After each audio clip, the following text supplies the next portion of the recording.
Vjoni zoja Voksh. Jo, lutem, duhet pak qetësi. Po pra dakord, qetësi. Po kostumin tjetri për këtë. Zoti Bari, ju lutem qetësi, dëgjojmë zonjën Vokshi. Faleminderit kryetar.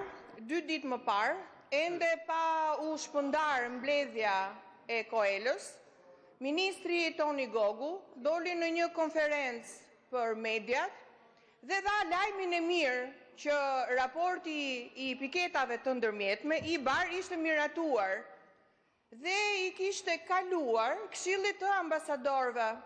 Madje dhe shpjegoi se çfarë ishte ky këshill.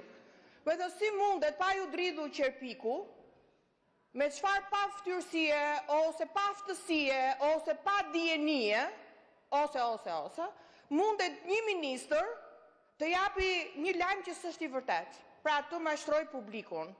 Unë nuk di ta them se me çfarë kurajo mund të dalësh, sepse të paktën 3 vende, dhe ky është një burim i sigurt, të paktën 3 vende antare nga 27 kanë pasur probleme me grup kapitullin e parë, ku janë 5 kapitull, të cilat nuk e kanë miratuar, e kanë shtyrë të paktën për të premten. Pra, deri të premten, ministri Gogu mund kishte pritur për dhënë atë lajmin e mirë që në fakt të gjithë e presim.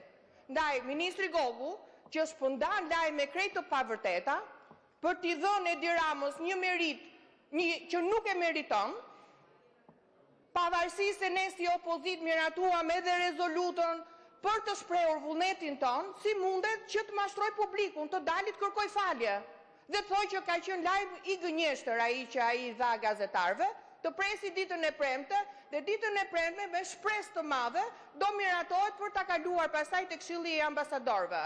Pra i kërkoj ministrit të dalit, i kërkoj ndjes publike. Ministri ka kërkuar fjalën, po ju lutem ju tërheq vëmendjen në bazë rregullores për përdorimin e fjalëve të papërshtatshme.